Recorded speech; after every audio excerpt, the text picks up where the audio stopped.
Everyone, कैसे हो आप सब। तो अभी मेरा सुबह का खाना बन चुका है और खाने में मैंने सिर्फ रोटियां ही सेकी थी। सब्ज़ी जो रात को बनाई थी वही बची हुई थी, तो अभी सुबह मैंने सब्ज़ी नहीं बनाई। और इतनी महंगी सब्ज़ी हो चुकी है, दोनों टाइम क्या बनाए, दो ही बंदे हैं हम खाने के लिए। तो एक टाइम मैं सब्ज़ी बना लेती हूँ तो दोनों टाइम में हमारा काम चल जाता है। अभी ये तो नहीं कि यूट्यूब पे दिखाने के लिए मुझे दोनों टाइम सब्ज़ी बनानी ज़रूरी है, या फिर दो टाइम की बजाय दिन में भी एक्स्ट्रा मुझे कुछ बना के दिखाना है, तो सिर्फ एक ही टाइम में सब्ज़ी बनाती हूँ। तो खाने पीने का काम होने के बाद सिर्फ अभी बनाया है, खाया नहीं है, क्योंकि शैंकी कर रहे हैं पूजा, तो बना के मैंने रख दिया है। तब और जब तक शैंकी फ्री होते तो तब तक मैं अपने बाकी के काम निपटा लूँगी। और जो मंदिर वाला रूम है उसमें मैंने सुबह उठते झाड़ू पोछा कर दिया था। बाकी का जो झाड़ू पोछे का काम है, डस्टिंग वस्टिंग का, वो करूँगी मैं खाने के बाद। आज मैंने खाना पहले इसलिए बना लिया क्योंकि आज मुझे डीप क्लीनिंग करनी है, और अगर मैं पहले क्लीनिंग का काम करूँ, साफ़ सफाई का, तो बीच में भूख लग जाती है और काम छोड़ने का मन नहीं होता, और कि खाना बनाने के लिए मैं काम छोड़ूँ साफ़ सफाई का। अब क्या होगा कि जब भूख लगेगी तो मैं खाना खा लूँगी, थोड़ा ही टाइम लगेगा उसमें तो। और बीच में अगर खाना बनाए तो फिर थोड़ा सा आलस आ जाता है कि नहीं ये भी कर ले वो भी कर ले। तो एक रूम का झाड़ू पोछा हो ही गया था। तो वैसे तो सुबह जब मैं उठी थी तब मैंने पूरे ही घर में झाड़ू लगा दी थी, अंदर से लेके बाहर तक। लेकिन अब आटा वाटा गिरा तो दोबारा से अच्छे से झाड़ू निकाल दूँगी और उसके बाद लगाऊंगी पोछा। और आज डस्टिंग वस्टिंग पूरी डीप क्लीनिंग करनी है पूरे घर की। जो एक रूटीन वाली क्लीनिंग होती है वो तो बड़ी जल्दी जल्दी हो जाती है, लेकिन जब हम डीप क्लीनिंग करते हैं हफ्ते में या 10 दिन में, तो उसमें टाइम ज़्यादा लग जाता है।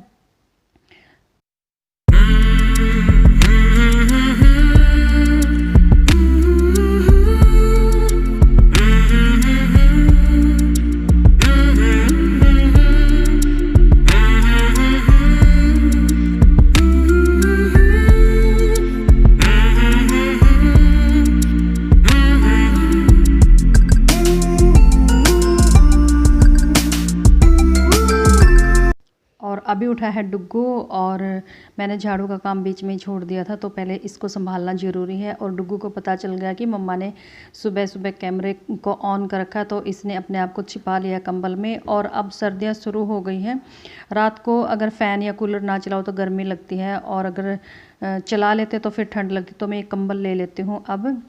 और सुबह सुबह जो डुग्गू के काम होते हैं वो इसके हो गए शुरू। सबसे पहले फेस वॉश करना, फिर टॉयलेट वगैरह जाना, उसके बाद दूध वगैरह दूंगी इसको। तो फेस वॉश करते टाइम ये स्टूल लेता है, और वो स्टूल पे आज मैंने रख रखा है कैम्फर पानी वाला। तो फिर आज मैंने इसका फेस वॉश करवाया था। तो फिर अभी पहले मैं कंबल को तय करके और इसको रख दूंगी, बाद में दूंगी डुग्गू को दूध। और डुग्गू टावल को लेके इधर उधर घूम रहा है क्योंकि इसका हाथ नहीं जा रहा टावल टांगने के लिए। तो अभी मैं डुग्गू के लिए दूध गर्म करी, और डुग्गू इधर उधर मेरे पीछे पीछे लगा हुआ है। और ये मेरे पीछे क्यों लगा वो मैं बताती हूँ रीज़न।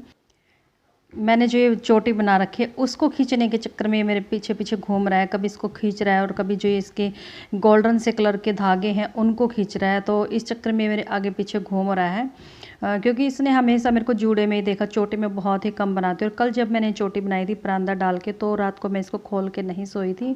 और बस सुबह सुबह भी मैं क्या खोलने बैठती, मैं सोच रही हूँ कि सारा काम हो जाए, नहाने धोने के बाद फिर ही खोल लूँगी। और झाड़ू सुबह सुबह निकाली थी, लेकिन खाना वगैरह बनाने के बाद दोबारा से फिर हो ही जाता, घर फैल ही जाता है। और वैसे भी डुग्गू अभी उठा है तो बेड भी अभी सेट किया है। सुबह ये तो है नहीं कि सो रहा है, और इसके साथ साथ बेड को मैं सेट कर दूं, तो वो काम मेरा हो गया था ख़त्म झाड़ू वगैरह का। और यहाँ पे मैं वाश बेसन को कर रही हूँ क्लीन ब्लू हार्पिक से। और लास्ट टाइम जब मैंने वाश बेसन को जब क्लीन किया था, तो कई सारे कमेंट आए थे कि हाथ से मत मत लगाया करो, हार्पिक पे एलर्जी हो जाती। तो मैं हाथ से डायरेक्ट साफ़ नहीं करती, मैंने ये एक ब्लू कलर का ये ले रखा है जुब्बी, और इससे मैं क्लीन करती हूँ। और यहाँ पे पानी ना रुक रुक के आ रहा था, तो मुझे लगा कि शायद ये टैब रुक गई है, या फिर इसमें कुछ अड़ गया, लेकिन ऐसा कुछ नहीं था, अड़ा कुछ नहीं था, पानी ख़त्म हो गया इसलिए पानी ऐसे रुक रुक के आ रहा है। तो झाड़ू लगा दी थी, और अब ये वाश बेसन बाथरूम ये सब भी क्लीन कर दिया है। अब बारी आ जाती है मिरर को क्लीन करने की, जितने भी मिरर है। और कॉलिन मेरे पास नहीं था, तो हल्का फुल्का सा पानी का हाथ लगा के और न्यूज़पेपर से मैं क्लीन कर रही हूँ। और यहाँ पे पता नहीं क्यों एकदम से ना जो वीडियो की क्वालिटी है वो डाउन चली गई थी। मैंने एक दो बार चेक भी किया, पता नहीं किस वजह से हो रहा था। तो अब ड्रेसिंग टेबल का जो मिरर था वो मैंने क्लीन कर दिया था। और सामान का क्या होता है, ड्रेसिंग टेबल के जो बाहर रखा होता है वो मैं हर रोज़ ड्रेसिंग टेबल के अंदर रखती हूँ, लेकिन जैसे सुबह ये नहाते धोते तो बाहर रखते हैं। बाहर अगर एक दो सामान भी रह जाए ना, तो वो सारा सामान थोड़ी देर में ड्रेसिंग टेबल की बजाय नीचे गिरा मिलेगा डुग्गू की वजह से। डुग्गू कोई चीज़ भी ठिकाने पे नहीं रहने देता, कभी इधर तो कभी उधर, ये घुमा के रखता है सारे घर को, सारी चीज़ों को। और मिरर जितने भी हैं मेरे घर में वो मैंने सारे क्लीन कर दिए हैं। तो अब बारी आ जाती है दरवाजे साफ़ करने की। और ये जो डीप क्लीनिंग वाला काम होता है, हफ्ते में एक बार तो ज़रूर करना ही करना होता है। अगर एक दो बार इस काम को छोड़ दो, सोचो कि चलो एक दो दिन बाद करेंगे, तो घर ऐसा लगेगा कि जैसे कभी सफाई होती नहीं घर में। और अब तो वैसे भी फेस्टिवल आने वाले हैं, तो फिर डीप क्लीनिंग चलती रहेगी। और दिवाली पे तो जान निकलने को हो जाती है जो दिवाली वाली सफाई होती है। तो और जो मेरा स्टैंड पोंछा था वो कई दिन पहले टूट गया था, तो फिर जो ये एक टॉवल रख पड़ा था मेरे पास, उसी को मैंने थोड़ा सा कट करके और पोंछे की जगह यूज़ कर लिया था। और मैं बाल्टी में पोंछा नहीं डालती, क्योंकि मुझे आदत नहीं है, स्टैंड पोंछा यूज़ करती थी। तो बस मैं जब भी पोंछा गंदा हो जाता तो बाहर टैप चला के और जो पाइप बाहर लगाया हुआ है उससे मैं साफ़ कर लेती, इससे क्लीन भी हो जाता। और ये देखो डुग्गू को बस मौका मिल गया मेरी चोटी खींचने का। और बस झाड़ू पोछा करने के बाद, सारे काम करने के बाद, मेरा दिन का हर रोज़ का रूटीन हो गया अब कई दिनों से कि मैं सो जाती हूँ नहाने धोने के बाद। और अभी ये शाम का टाइम है, मैं करी यहाँ पे शाम के खाने की तैयारी। और आज मैं खाने में बनाऊँगी दाल चावल। तो चने की दाल को मैं भिगो दूँगी, दाल को भी और चावल को भी, दोनों को ही भिगो के रख दूँगी। और भिगोने के बाद इससे हमारी गैस भी बचती है और टाइम भी कम लगता है और जल्दी भी बन जाते हैं। तो बहुत सारे फ़ायदे हो जाते हैं जब हम दाल चावल को पहले भिगो के रख देते हैं।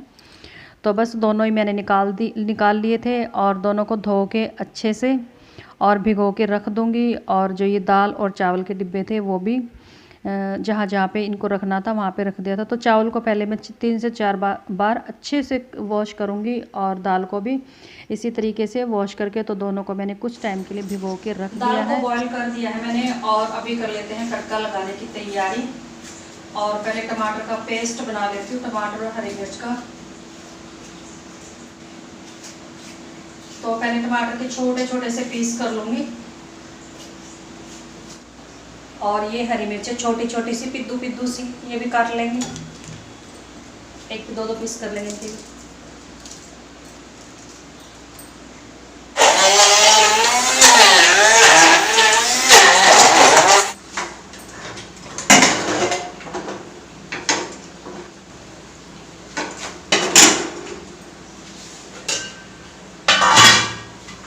और अब मैं लगा लेती हूँ दाल को तड़का, क्योंकि दाल बॉयल तो हो ही चुकी है। तो तेल गर्म हो चुका था और कढ़ाई में मैंने हींग जीरा जो डालना था वो मैंने डाल दिया था। और साथ के साथ मैं ये जो सामान है वो भी इधर उधर रख ही रही हूँ। और अभी डाल दिया मैंने जो टमाटर और हरी मिर्च का पेस्ट बनाया था।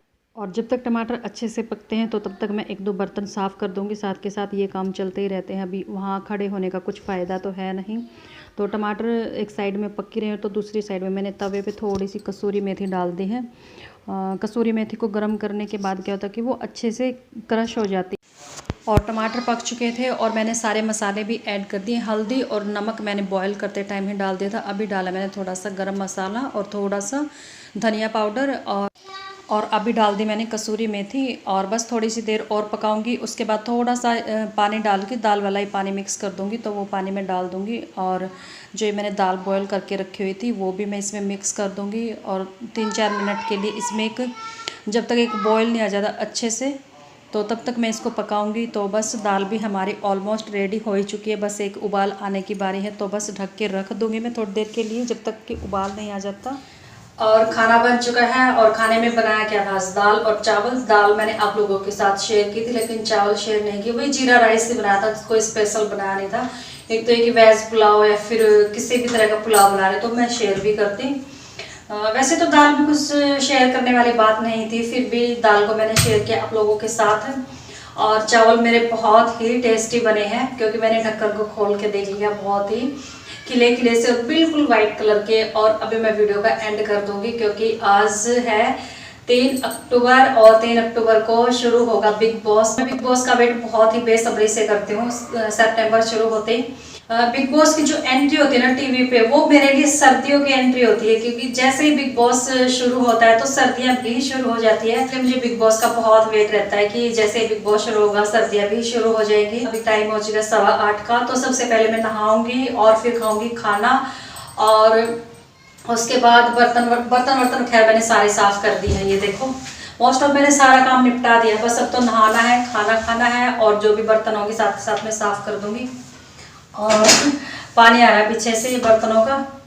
तो बस वीडियो का एंड कर देती हूँ। कमेंट करके जरूर बताना कि बिग बॉस कौन कौन देखते हैं। वीडियो को एंड करने से पहले मैं आप लोगों को चावल दिखाती हूँ। मुझे लगता है कि चावल को देख के आप लोगों का भी मन करेगा कि चावल खाने हैं, क्योंकि बहुत ही वाइट और खिले खिले और लंबे लंबे से चावल बने। दिखाती हूँ मैं। वैसे सिर्फ ढक्कन खोला था मैंने पहले, लेकिन अभी निकाले नहीं है इसमें से। बिल्कुल खिले खिले जो चावल बने हैं, एकदम से वाइट वाइट। ये देखो मेरे चावल ना कभी भी ऐसे नहीं बनते कि वो एक चिपक जाते जैसे आपस में, नहीं, बिल्कुल अलग अलग से चावल बनेंगे। ये देखो कर गया ना मन खाने का सबका। मेरा मन तो बहुत कर गया, नहाने का भी वेट नहीं होता। बस फटाफट से नहा ही लेती हूँ। नहाने के बाद ना फिर अलग ही मज़ा आता है खाना खाने का। और इधर मेरी दाल भी रेडी हो चुकी है, और थोड़ी सी ना ठीक हो गई। उस टाइम पे ठीक लग रही थी, लेकिन अब थोड़ी ठीक लग रही है। और अभी कर देते हैं वीडियो का एंड, और मिलते हैं आने वाली नेक्स्ट वीडियो में। Bye bye, good night, take care, thanks for watching. जो लोग मेरे चैनल पे फर्स्ट टाइम विजिट करेंगे तो प्लीज़ चैनल को सब्सक्राइब कर देना, वीडियो को लाइक कर देना। अभी कर देती हूँ वीडियो का एंड, और मिलते हैं आने वाले नेक्स्ट वीडियो में। Bye bye, good night, take care, thanks for watching me.